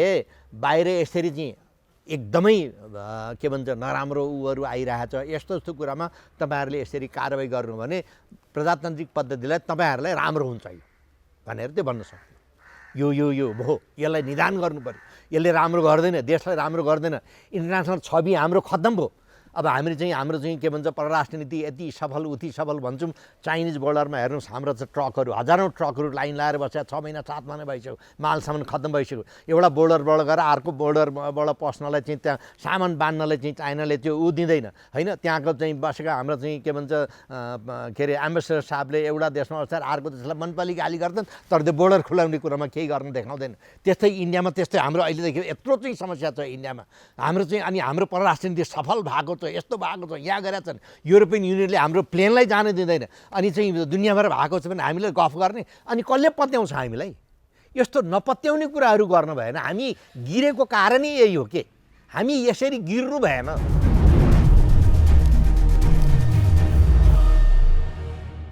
7 सालदेखि अहिलेसम्म धेरै व्यवस्था परिवर्तन भयो नेपालमा। धेरै भयो, प्रजातन्त्र आयो, पञ्चायत कन्स्टिट्युसन नै कति चेन्ज भइसक्यो, प्रजातन्त्र फेरि नेपालमा आयो 2046 सालमा। त्यसपछि राजाको शासन पनि आयो, त्यसपछि माओवादीको शासन पनि आयो, प्रचण्डजी पनि प्रधानमन्त्री बन्नुभयो, गणतन्त्र पनि आयो। अनि नेपाली जनताले के पाए मलाई बताउनुहोस् त। नेपाली जनताले भोक पाए, जाडो पाए, भूकम्प पाए, कोरोना यो 19 कोभिड-19 पाए, औषधि गर्न पाएको छैन। अहिले त हस्पिटलमा गयो भने भर्ना पनि लिँदैन होइन। अहिले चाहिँ 2 लाख रुपियाँ तिर भनेर हस्पिटलले निकाल्छ। गभर्मेन्ट हामीले गरिरहेको छ भन्दा एउटा चाहिँ त्यो स्वास्थ्य मन्त्रालयको एउटा डाक्टर साहबले त्यो दिने यति मरे, यति चाहिँ के भन्छ निको भएर निस्के, यतिमा भेन्टिलेटरमा छन्, यति चाहिँ के भन्छ आइसोलेसनमा छन्, यति क्वारेन्टाइन भन्ने बाहेक अरू केही पनि गरेको देखिएन। गर्छु भन्दैछन्, अरबौँ रुपियाँ पनि उठाएको छन्, यति खर्च भयो भनेका छन्। तर जनताले पत्याउने हिसाबबाट जस्तै अब त चाहिँ के भन्छ एउटा जगदीश तामाङ के भन्यो चावल चोकमा चाहिँ लडेर बसिरहेको छ कोरोना एउटा चाहिँ तामाङ भन्ने मान्छे चाहिँ हाम्रो चाहिँ के भन्छ उसमा के अरे यो कालीमाटीमा चाहिँ मरिरहेछ खान नपाएर अहिले तपाईँ टुँडखेलमा जानुहोस् खान नपाएर आज बिहान मात्रै तपाईँले देख्नु भएको छ यहाँ महालक्ष्मी थानमा जानुहोस् या पशुपतिमा जानुहोस् तेलगङ्गामा जानुहोस् या चाहिँ के भन्छ टिचिङ हस्पिटलमा जानुहोस् मान्छेहरूले बाहिरबाट उठाएर मागेर ल्याएर खुवाइरहेछन् म पनि त्यसमा कति चाहिँ सामेल भएको छु तपाईँहरू पनि कति सामेल भएको हुनुहुन्छ तर सरकार के भन्छ कोही जनता भोकै नाङ्गे मर्दैन नेपालमा अब भन्छ तपाईँ जानुहोस् अहिले नै प्रधानमन्त्री भन्नुभएको छ सबै बिरामीको यही उपचार भएर सरकारले गर्छ हो यही भएर नै जनताले विश्वास गर्छ भन्नुभएको छ यही भएर नै जनताले विश्वास गर्छ यो त हाम्रो चाहिँ मौलिक अधिकारभित्र हालेछ संविधानमा स्वास्थ्य शिक्षा इत्यादि 31वटा कति मौलिक अधिकारमा हालेका छन् तर अब जनता भन्छ होइन जनताले चाहिँ 2000 तिर्नुपर्छ 5000 तिर्नुपर्छ 2 लाख तिर्नुपर्छ भन्छ अनि जनताले कसरी मौलिक हद भने के मौलिक अधिकार भने के नेताहरूको लागि मात्रै मौलिक अधिकार उनीहरूको चाहिँ एकदम भत्ता बढाउँदै जाएका छन् उनीहरूको चाहिँ मोटर किने चाहिँ उनीहरूलाई जहिले पनि नयाँ मोटर चाहिने नयाँ चिजहरू चाहिने हरेक चिज होइन उनीहरूको चाहिँ भत्ता बढाबढे अर्ध जनता चाहिँ खान नपाएर मरिरहेका छन् अनि जनताले पत्याउँछन् अनि जनताले गाली गर्दैनन् अनि जनताले गाली गर्यो भने फेरि जनतामाथि कारबाही गर्ने गाली गर्न पाइन्न भनेर आज बिहान मात्रै पनि यसरी तपाईँहरू चाहिँ एउटा चाहिँ राम्रो चाहिँ निकालेर चाहिँ हिजो चाहिँ एउटा चाहिँ ठुलो अफिसबाट चाहिँ जनतालाई पत्रकारहरूलाई चाहिँ यसरी जताभाइ बोलिदिनु भएन यसरी नम्रतासँग बोलिदिनु पऱ्यो यसरी हामीलाई जताभाइ उ गरिदिनु भएन एउटा ठुलो उसको भनेर निकालेर त्यो अवस्था किन ल्याइदिने अहिले नै तपाईँहरूले हेर्नुहोस् यत्रो गरिब मान्छेहरूले यत्रो पैसा उठाएर यत्रो चाहिँ गरिब मान्छेहरूलाई चाहिँ खानिदिएर दुनियाँभर गइरहेछन् कुनै नेताहरूको चाहिँ ल चाहिँ यो चाहिँ के भन्छ यो सङ्घीयतामा भएको यो चाहिँ हाम्रो अरबौँ रुपियाँ खारेज गरेर त्यो चाहिँ यो कोरोनामा लगाइदियो हुन्छ नि औषधि किन्नलाई भोलि भ्याक्सिन आउला भ्याक्सिन किन्नको लागि होइन भ्याक्सिन आयो भने त्यो भ्याक्सिन हामीले पाउँदाखेरि कति वर्ष बित्ने हो हामीले पैसाले किन्न सक्छ कि सक्दैन हाम्रो देशमा धेरै किसिमको आन्दोलन भयो सिस्टम परिवर्तन भयो लोकतन्त्र भनेको उत्कृष्ट व्यवस्था हो यसको विकल्प छैन अहिलेको सन्दर्भमा फर द फोर्सिएबल फ्युचर संसारमा हेर्दाखेरि लोकतन्त्र भन्नुहोस् या म चाहिँ प्रजातन्त्र भन्नुहोस् प्रजातन्त्र भनेको चाहिँ के हो भनेदेखि तपाईले आफ्नो हक अधिकारको प्रयोग गर्दाखेरि अर्काको हक अधिकारको हनन नहोस् र तपाईले अधिकार खोज्नुभन्दा पहिले कर्तव्य खोज्नु पर्यो तपाईको अधिकार भन्दा पहिले कर्तव्य तपाईले गर्नु भने अधिकार यसै प्राप्त हुन्छ कर्तव्य गर्ने अनि अधिकार कर्तव्य र अधिकार सँगै हिँड्छन् भन्ने कुरा बुझ्ने कुरा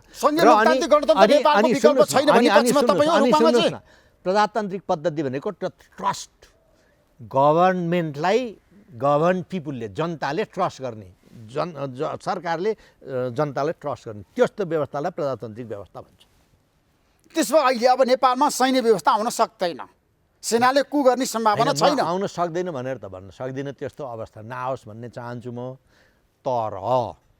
तर यो सिस्टमै फेल भयो नेपाली जनता सब जागरुक भएर दुनियाँले केही यस्तो चाहिँ गरिदिनु पर्यो भने त्यसको उपायहरू के हुन्छ राष्ट्रिय सुरक्षालाई राष्ट्रिय महत्त्वलाई राष्ट्रियतालाई मध्यनजर राखेर केही गर्नु पर्यो भनेदेखि हरेक निकायहरूले त्यसमा गर्नुपर्छ जनताको साथ लिएर भन्ने विचार हो कि नेपालमा सबै सिस्टम नेपाली जनताले हेरिसके राणा शासन पनि हेरे पञ्चायती व्यवस्था पनि हेरे लोकतन्त्र पनि हेरे गणतन्त्र पनि हेरे अब मलाई बताउनुहोस् सैन्य सिस्टम छ नि सेनाको शासन नेपालमा आउन सक्छ सैन्य सिस्टम संसारमा कहीँ पनि त्यो सफल भएको छैन यदि सेनाले कु गर्यो भने नेपाल लोकतन्त्रमाथि चाहिँ आक्रमण गर्यो भने नेपाली सेना चाहिँ एउटा चाहिँ प्रजातान्त्रिक पद्धतिभित्र कानुनी राज्यभित्र विश्वास गर्ने एउटा सेना हो र नेपाली सेना चाहिँ त्यस्तो कु गर्ने शासन गर्ने अवस्थामा त्यसको लागि जन्मेको कुनै पनि इतिहासको कालखण्ड नेपाली सेना कहिले पनि गरेको छैन त्यसो नेपाली सेनाले शासन गर्न सक्दैन हाम्रो देशलाई प्रयोग भएको छ नेपाली सेना तर नेपाली सेना आफैले त्यस्तो अवस्था सृजना गरेको छैन अहिलेसम्म पनि र त्यो अवस्था नआओस् भन्ने म चाहन्छु त्यसभए नेपाली सेनाले देशको नेतृत्व गर्न सक्दैन शासन गर्न सक्ने क्षमता छैन देशको नेतृत्व गर्न सक्दैन भन्दा पनि देशको नेतृत्व गर्ने शक्तिलाई सघाउने त्यो एउटा सक्षम शक्ति बनोस् भन्ने चाहन्छु त्यसो लोकतान्त्रिक मूल्य र मान्यता विपरीत नेपाली सेना जान सक्दैन प्रजातान्त्रिक पद्धतिको विरुद्ध कोही पनि जान हुँदैन किनभनेदेखि नेपाली सेना पनि जान सक्दैन अहिलेको पूर्णचन्द्र थापा पनि जान सक्नुहुन्न किनभने लोकतन्त्रको मर्म र भावनालाई नेपाली सेनाले आत्मसात गर्छ कुरै छैन त्यसमा शङ्कै छैन तर त्यसमा तलमाथि भयो देशको अवस्था गिर्न लाग्यो देशको सम्प्रभुत्वमाथि खतरा आयो भनेदेखि अब यो संविधानभन्दा ठुलो देश हो देश पहिला आउँछ अनि संविधान आउँछ संविधान त बनाउन सकिन्छ, देश बनाउन सकिन्छ। त्यससँग देशलाई मध्यनजर राख्ने हो, देशको त्यसो देशलाई बचाउनको लागि, देशलाई एकीकृत राख्नको लागि नेपाली सेना मैदानमा आउन सक्छ। देश बचाउनको लागि उसको कर्तव्य नै त्यही हो, संविधानले त्यही तोकेको छ उसलाई, जनताले त्यही अभिभावना दिएका छन्, जनताको विश्वास पनि त्यही नै हो, त्यसको मूल कर्तव्य नै त्यही हो। त्यसबाट चुक्ने, त्यसबाट पछाडि हट्ने भन्ने सवालै आउँदैन। तर तपाईँलाई थाहा छ नेपाली सेनाले जहिले पनि लोकतन्त्रलाई आत्मसात गरेको छ। हरेक आन्दोलनमा नेपाली सेनाको भूमिका छ। 62-63 सालको जनआन्दोलनमा तपाईँ सेकेन्ड म्यान भएर काम गर्नुभएको थियो नि त रुकमाङ्ग कटवालजी। त्यतिखेर बहुदलीय व्यवस्थाको लागि, लोकतन्त्रको लागि लाखौँ जनता सडकमा आए। तपाईँले गएर नारायणीमा राजा ज्ञानेन्द्र शाहलाई भन्नुभयो प्रजातन्त्र दिनुहोस्, त्यो सही हो? मैले पाएको सूचना ठ्याक्कै भनिदिनुहोस्, तपाईँले घोषणा गरिदिनुहोस्। होइन, मैले जे कुरा भएका छन् त्यो मेरो चाहिँ अटोबायोग्राफीमा लेखेको होइन, ठ्याक्कै भन्नुहोस्, तपाईँको मुखबाट जनता सुन्न चाहन्छन्, हेर्न चाहन्छन्। सुन्नुहोस् न, मैले जे कुराहरू भएका छन् त्यो मैले लेखेको छु होइन। यो कुरामा यति नै हो भने मैले लेखेको छु, भएका कुराहरू त्यही नै हुन्। म चाहिँ कुनै पनि हालतमा जनता मर्नु हुँदैन र मलाई थाहा भएको मैले किताब पनि लेखेको छु। मेरो प्रधान सेनापतिले मलाई चाहिँ त्यो द्वन्द्वको बेलामा खटाउँदाखेरि मेरो हाम्रो उद्देश्य के प्राप्त गर्ने भन्दाखेरि मलाई प्रधान सेनापतिले the aim is, what is my aim? The aim is not to kill a people, but to bring these Maoist on the negotiating table. त्यही हो। अनि तपाईँहरूले त्यतिखेर सशस्त्र द्वन्द्वमा पनि माओवादीलाई आक्रमण गर्नु भएन। माओवादीलाई कुनै पनि हालतमा हामी आक्रमण गर्नु, किनभने तिनीहरू नेपाली सेनाले माओवादीलाई साथ दिएको त्यतिखेर ठ्याक्कै भन्नुहोस् तपाईँ। हामीले त्यस बेलामा माओवादीले अट्याक गरेको ठाउँमा मात्रै हामीले प्रतिकार गरेका छौँ, कहिले पनि हामी अट्याक गर्न गएको छैन। एउटा नेपाली सेनाले जहिले पनि सरकारको संविधान अनुसारको आदेशलाई पालना गरेको छ। त्यसो भए माओवादी सशस्त्र द्वन्द्वमा पनि नेपाली सेना वार्ताको पक्षमा थियो। मैले लेखेकै छु वार्ताको पक्षमा। मैले नै म सेक्युरिटी काउन्सिल सचिवालयमा हुँदाखेरि नै 2टा वार्ता टोलीहरू गठन भयो। मैले ब्रिफिङ गरेँ, त्यहाँ चाहिँ 6 जनाको टोली, एउटा विशेष टोली क्याबिनेटबाट पास गरेर सल्लाहकार टोली पनि बसाएँ। वार्ता टोलीलाई 2टा मन्त्रीज्यू वार्ताको टोलीहरूलाई मैले त्यहीँ ब्रिफिङ पनि गरेको छु, यो दुनियाँभर गरेको छु मैले। त्यो त नेपाली सेनाको उद्देश्य नै त्यही। त्यसो भए तपाईँ राज संस्था बिउत्याउने पक्षमा फेरि पनि हुनुहुन्न? सुन्नुहोस् न, राजसम्म त मैले बिउताएर बिउतिने होइन, नेपाली जनताले चाह्यो भने बिउतिने हो। त्यो नेपाली जनताले चाहेका छैनन् होइन, नेपाली जनता चाहेका छैन भने बिउतिँदैन। नेपाली जनताले चाहेका, नेपाली जनताले नचाहिकन केही पनि हुन सक्दैन र नेपाली जनताले चाहनुपर्छ। मैले बिउजाएर मैले चाहेर वकालत गरिरहनु भएको छ पछिल्लो समय नेपाललाई हिन्दू राष्ट्र बनाउनु पर्छ भनेर मैले हिन्दू राष्ट्रको कुरा गर्दाखेरि म तपाईँलाई म के भन्छु भनेदेखि नेपालको इतिहास पढ्नुहोस्, नेपालको भौगोलिक अवस्था पढ्नुहोस्, नेपाली जनताको आस्था र विश्वासको कुराहरू गर्नुहोस् है। संसारमा अनेक किसिमका धर्मका चाहिँ मुस्लिम 73वटा कति मुस्लिम राज्यहरू हुन्छन् होइन, के अरे क्रिस्चियन राज्य हुन्छन्, 49-50 कति क्रिस्चियन राज्य हुन्छन्, एउटा जु राज्य हुन्छ। त एउटा हिन्दू राष्ट्र त त्यस्तो हिन्दू राष्ट्रको कुरा गरिरहेको छु मैले, जुन राष्ट्रभित्र, जुन हिन्दुत्वभित्र सम्पूर्ण नेपालीहरू अटाउन सक्छन् र उनीहरूले आफ्नो आफ्नो परम्परा, आफ्नो आफ्नो विश्वास, आफ्नो आफ्नो धर्म कसैको डर त्रासबिगा मान्न पाउनुपर्छ। त्यो विशाल हृदय भएको वसुन्धैव कुटुम्बकम भनेको त्यस्तो हिन्दू राष्ट्रको कुरा गरे। एउटा पहिचानको लागि, एउटा परिचयका लागि, एउटा किनारीको लागि विश्वमा एउटा चाहिँ हिन्दू राष्ट्र। त त्यसको मतलब हिन्दू फन्डामेन्टलिजम गाडेर अरू धर्मलाई त्यहाँ नष्ट गरेर धर्म लगाएर भने होइन। कुनै पनि हालतमा सबै नेपाली जनताहरूले आफ्नो आफ्नो धर्म, परम्परा, विश्वास त्यसको पनि एउटा विशाल। नेपाल त बहुजाति, बहुधार्मिक, बहुसांस्कृतिक मुलुक होइन। एउटा धर्मको त्यसैलाई मैले एउटा धर्मको पक्षको कुरा गरिरहेको छैन, मैले धर्मको एउटा सिस्टमको कुरा गरिरहेको छु, मैले एउटा आस्थाको कुरा गरिरहेको छु। नेपाल त सेकुलर राष्ट्र भइसक्यो रुकमाङ्ग कटवालजी। सुन्नुहोस् न, सिस्टम छ नेपालमा, गणतन्त्र सेकुलर भनेको चाहिँ होइन, तपाईँ गणतन्त्र भन्नुहोस्, सेकुलर भन्नुहोस्, नेपाली जनताको आस्था र विश्वास त कहिले पनि टुटाउनु भएन। सुन्नुहोस् न, तपाईँले हरेक राष्ट्रको भाषा हुन्छ, धर्म हुन्छ र इतिहास हुन्छ। यो 3टा चिज भनेको 3टा त्यो चाहिँ त्यो उसको चाहिँ अगेनाको खुट्टा हुन्छ नि 3टा, त्यो माथि मात्रै भाँडा हट्न सक्छ हो। धर्म, भाषा चाहिँ के भन्छ, इतिहास भनेको यस्ता चिजहरू हुन्। नेपाल जुनसुकै देशको भने तपाईँले चाहिँ के भन्छ, यो चाहिँ उसले यो हाम्रो बाबुराम आचार्य नेपालको एउटा ठुलो इतिहास पुरुष, उहाँले 2025-26 सालतिर भन्नुभएको छ नेपालको आस्था भनेको केमा, नेपालको सम्प्रभुता केमा अडेको छ भने यहाँको इतिहासमा, यहाँको भाषामा, यहाँको धर्ममा, होइन। त्यस्तै विवेकानन्दले 1883-84तिर कति चाहिँ लस एन्जलसमा भन्नुभएको छ उहाँले, क्यालिफोर्नियामा। उहाँले के भन्नुभएको थियो भने इन्डियामा चाहिँ के भयो भने चाहिँ एकपल्ट चाहिँ इन्डियनका मान्छेहरू चाहिँ, इन्डिया त अब ठुलो कन्ट्री छ, त्यहाँ चाहिँ अब 500-600वटा चाहिँ राज्यहरू भएको मुलुक छ, त्यहाँ जुनसुकै मान्छेहरू चाहिँ अमेरिका बेला जहाँ जाँदा पनि कहाँबाट आएको भने भारतबाट आएको, इन्डियाबाट आएको भन्दाखेरि भारतबाट आएको भने। अनि बेलायतको पार्लियामेन्टमा ठुलो एउटा बहस भएछ। त्यो बहस भएपछि अनिखेर पार्लियामेन्टले चाहिँ लर्ड मेकाले भन्ने एउटा मान्छेलाई भारतमा चाहिँ ट्राभल गर्नबाट 3 वर्ष उहाँले नर्थ साउथ इस्ट वेस्ट सारा ट्राभल गरेर बेलायतमा गएर उहाँले पार्लियामेन्टमा एउटा चाहिँ रिपोर्ट बुझाए लर्ड मेकालेले 1833-34बाट 1837मा उहाँले त्यो बुझाएर अनिखेर उहाँले के डिसाइड गरे भनेदेखि पार्लियामेन्टले अब इन्डियामा इतिहास, इन्डियाको इतिहास हामीले लेख्ने, भाषा पनि हाम्रो पढाउने, मिसिनरीहरू खडा गराउने, अब त्यहाँको चाहिँ धर्म पनि हाम्रो मान्न लगाउने भने अनिखेर यसरी आग्रह भएपछि अनिखेर इन्डियामा चाहिँ उनीहरूले यसरी गाँजे। त्यसरी चाहिँ त्यसको महत्त्व त्यस्तो हुन्छ। र नेपालमा अहिले पनि त्यस्तै हुन खोजिरहेछ। हेर्नुहोस् अहिले नेपालमा के भइरहेछ, होइन। जब तपाईँको आस्था र विश्वास टुट्छ भनेपछि के हुन्छ मान्छे, त्यसकारणले यो धरोहर भन्ने चिजहरू हुन्छ। र तपाईँले हिन्दू राज्यको कुरा गर्दाखेरि हिन्दू फन्डामेन्टलिजमको कुरा गर्नुहोस्। पहिला पनि यहाँ हिन्दू राज्य हुँदाखेरि हिन्दू राज्यको नाम मात्रै थियो, सबै धर्म कर्म आफूले गर्न पाउँथे, होइन। जबरजस्ती कसैले गर्न पाउँदैन। राजाको एजेन्डा हो नि त, जनताको एजेन्डा होइन नि त। होइन, तपाईँले यसमा गलत बोल्दै हुनुहुन्छ। यो राजाको एजेन्डा होइन, यो नेपाली जनताको, नेपालको एजेन्डा हो। यो राज संस्थाको पूर्व राजाहरूको अथवा त्यतिखेर राजाहरूले जसरी शासन गरेका थिए उनीहरूको एजेन्डा हो हिन्दू राष्ट्र भनेको। ऋषिजी, तपाईँले यसमा गलत बुझ्नु भएको रहेछ। यो राजाको एजेन्डा होइन, यो नेपालीहरूको सम्पूर्ण। अहिले उसलाई दिनुहोस्, कयौँ क्रिस्चियन हाम्रो चाहिँ के अरे डक्टर रोकाया क्रिस्चियन अहिले हिन्दू राज्यको वकालत गरेर दुनियाँमा तपाईँकै उसमा कति बोल्नु भयो होला सायद, होइन। उहाँ अहिले मुसलमानका नेताहरू हेर्नुहोस्, आज हिन्दू राष्ट्र नभएर हामीलाई याद पऱ्यो। हामी चाहिँ हिन्दू राष्ट्र हुँदाखेरि यहाँ के हाम्रा मुसलमान दाजुभाइहरू चाहिँ मेक्का मेदिना चाहिँ सरकारले पठाउँदै यहाँ रिप्रेजेन्टेटिभ सरकारको राष्ट्रको धर्म हुन्छ त्यस्तो एउटा चाहिँ होइन। सुन्नुहोस् न, यो धर्म र पोलिटिक्ससँग तपाईँ नजोड्नुहोस्। धर्म र पोलिटिक्ससँग, धर्म भन्ने कुरा तपाईँको व्यक्तिगत कुरा भयो, पोलिटिक्स भन्ने पनि राष्ट्रको। त्यसैले धर्म भन्ने चाहिँ राष्ट्रको एउटै धर्म, यो नामको लागि भनेको राष्ट्रको एउटै धर्म भन्ने चिज हुनु।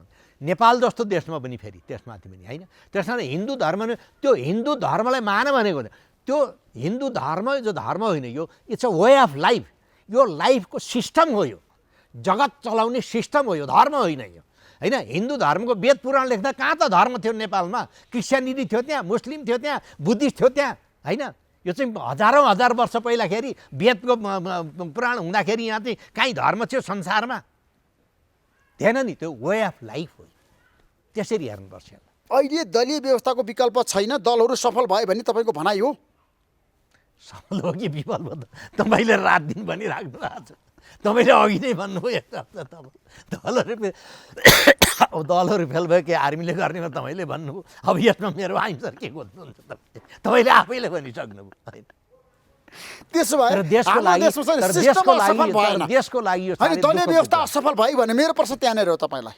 व्यवस्था असफल भयो भनेर म भन्न चाहन्छु नेताहरू असफल भएका हुन्। व्यवस्था असफल, व्यवस्था त कहिले पनि असफल हुँदैन। यो व्यवस्था असफल हुनु त अन्त पनि असफल हुनुपर्ने हो नि त, होइन। जापानमा पनि असफल हुनुपर्ने हो, होइन। चाइनामा पनि उनीहरूको व्यवस्था असफल हुनुपर्ने हो, होइन त। चाइनाले अहिले कोभिड पछि पनि यत्रो चाहिँ अहिले 4.9 कति प्रतिशतमा चाहिँ उ गरिसक्यो यति थोरै समयमा उनीहरूको चाहिँ के भन्छ नेसनल इकोनोमी। त्यस्तो भइरहेको छ। तपाईँको चाहना त थियो नि त नेपालमा राज संस्था रहोस् भन्ने तपाईँको चाहना थियो नि हृदयमा। सुन्नुहोस् न, तपाईँ सेरोमिनल राज संस्थाको पक्षमा हुनुहुन्थ्यो। तपाईँले गिरिजाप्रसाद कोइरालासँग कुराकानी गरेर दरबारमा गएर पूर्व राजा ज्ञानेन्द्रलाई भन्ने मान्छे तपाईँ हो नि त्यतिखेर। मैले नेपालको सन्दर्भमा एउटा नेपाल चाहिँ एउटा मल्टिपल यो चाहिँ व्यवस्था भएको चाहिँ राज्य हो यो, होइन। यो चाहिँ मल्टिपल डाइभर्सिटी भएको देश भएको हुनाले त्यसको चाहिँ एउटा चाहिँ छहारी कस्तो होस् भने सबै नेपाली जनताले जात जाति भाषा भेगी धर्म भौगोलिक अवस्थाले एक्सेप्ट गरेको त्यस्तो एउटा इन्स्टिट्युसन होस्, सबैको फादर फिगर भएर बस्न सकोस्, मदर फिगर भएर बस्नु। त्यस्तो अवस्था भयो भने नेपाली जनताको सम्प्रभुता चाहिँ आँच आउनलाई सक्दैन भन्ने मेरो धारणा हो। तर मेरो मात्रै धारणा भएर त भएन। नेपाली जनताले त्यसलाई आकलन गर्न सक्छ। पूर्व राजा ज्ञानेन्द्र शाहकै कारणले गर्दाखेरि राज संस्था समाप्त भयो। म व्यक्तिको नाम लिन चाहन्न, तर त्यस बेलाको दरबारले के गर्यो म भनिदिन्छु तपाईँलाई। तपाईँले कुरा उठाइहाल्नुभयो। कम्युनिस्टहरू राज संस्था चाहँदैनन् होइन, उनीहरूको सिद्धान्तमै नभएको कुरा। तिनीहरू चाहिँ दरबारको नजिक हुने, कङ्ग्रेस जो चाहिँ उनीहरूको विधानमै राज संस्थालाई मान्ने, उनीहरू चाहिँ टाढा शत्रु भए होइन। अनि दरबारको त्यस बेलाको दरबारले कसैको कुरै नसुन्ने, त्यो 4 जना मान्छे राख्यो, तिनीहरूको चाहिँ ठिक छ। अनि हाम्रो त कुरै सुन्यो भनेर अनि त्यो कुरा गर्ने मान्छे यो भएन, यो बिग्रियो, यसो गर्नुपर्छ भन्यो भने त्यो त राज संस्था विरोधी, राजा विरोधी ठहरियो क्या। त्यहाँ हाम्रो गल्ती भयो। अब त्यो कसको कारणले, के कारणले, किन त्यस्तो भयो, अब त्यो चाहिँ त्यो सम्बन्धित मान्छेलाई सोध्नु। तपाईँले अहिले प्रचण्डसँग कुराकानी गर्नुभएको छ पछिल्लो समय? होइन, अहिले पछिल्लो समय म चाहिँ अब यो अहिले चाहिँ लकडाउनको कोरोनाको कारण चाहिँ मैले कसै नेताहरू त्यस्तो फेरि उनीहरूलाई आफ्नो नेताहरूलाई भेट्न, आफ्नो मान्छेलाई भेट्नलाई फुर्सद छैन। अब हामी जस्तो, किन हामी गयो भने त उनीहरू चाकरी गर्दैनौँ, उनीहरूले जे चाहन्छ त्यो त म त बोल्दिनँ। म त नेपालको इन्ट्रेस्ट हेरेर, नेपालको स्वार्थ हेरेर म बोल्ने मान्छे होइन। त्यो त उनीहरूलाई चाहिँ नपच्न सक्छ, त्यस कारणले हाम्रो कुरा सुन्न नसक्न पनि सक्छन् उनीहरू। तपाईँसँग प्रचण्डको जुन सम्बन्ध थियो त्यो सम्बन्ध सुमधुर भयो, प्रगाढ भयो कि अहिले पनि चिसोपन छ अथवा बिग्रिरहेको? होइन, मसँग कहिले पनि चिसोपन थिएन। तपाईँ व्यक्तिगत हिसाबमा प्रचण्डजीको र मेरो कहिले पनि नराम्रो सम्बन्ध थिएन, व्यक्तिगत हिसाबमा। सिद्धान्तको हिसाबमा हाम्रो कुरा नमिलेको हो। तपाईँ र प्रचण्डको सैद्धान्तिक विमति केमा रह्यो? होइन, उहाँहरूले चाहिँ एउटा चाहिँ यो के भन्छ कम्युनिस्ट डिक्टेटरसिप खडा गर्ने उहाँहरूको चाहिँ उद्देश्य, त्यो चाहिँ नेपालको सन्दर्भमा नेपालको भूगोलले नै दिँदैन। र यो कम्युनिस्ट डिक्टेटरसिप संसारबाट खत्तम भइसक्यो। माओसेटुङको देशमा माओइजम लागू भएको छैन। रसा हेर्नुहोस् मात्र, सोभियत रसा टुक्छ कहाँ के भइसक्यो। अनि त्यो क्युबा हेर्नुहोस् कहाँबाट कहाँ पुगिसक्यो। भियतनाम हेर्नुहोस् कहिलेको कसरी लागु हुन्छ, लागु हुँदैन, त्यो हुँदैन, म मान्दिनँ भने। उहाँले पनि भन्नुभएको तलको कार्यकर्तालाई गराउनको लागि भने हो, पछि त हामी पनि यही उसमै आउनुभयो भने अन्तिम डेमोक्रेटिक पद्धतिभित्र आउनुभयो। नेपाली सेना रोल खेल्यो, तपाईँलाई थाहा छ, प्रजातान्त्रिक पद्धतिभित्र आउनुपर्छ भनेर होइन। तपाईँलाई थाहा छ के भयो भनेर त। अब धेरै कुरा किन। त्यसमा प्रचण्डको चाहना थियो सेनामा कु गर्ने, त्यो सफल भएन तपाईँ कारणले। चाहना थियो कि अब तपाईँलाई सबै कुरा थाहा छ, म किन बोलिरहेको। नेपाली जनतालाई, विश्व जगतलाई थाहा छ यो कुरा के भयो, कस्तो भयो भनेर होइन। तर नेपाली सेना यसरी हिमाल भएर अडियो नेपाल र नेपालीको लागि, प्रजातान्त्रिक पद्धतिको लागि। त्यसैमा म गौरव गर्छु र नेपाली सेना पनि मलाई विश्वास छ गौरव गर्छ। र तपाईँ जस्तो प्रजातान्त्रिक पद्धतिमा विश्वास गर्ने मान्छेहरू, पत्रकारहरूले विश्वास गर्छन् भन्ने मेरो चाहिँ अडान हो। त्यसो भए नेपाल भारत सम्बन्ध अब राम्रो हुन्छ, सुमधुर हुन्छ, प्रगाढ हुन्छ? यसको त अल्टरनेटिभै छैन। जियोग्राफीले नै डिक्टेट गरेको कुराहरू यो बनाउनै पर्छ र हाम्रा नेताहरू यसमा लाग्नै पर्छ। तर त्यसको मतलब नेपालको इज्जत गुमाएर होइन, नेपालको सम्प्रभुता गुमाएर होइन, नेपालको जमिन गुमाएर होइन।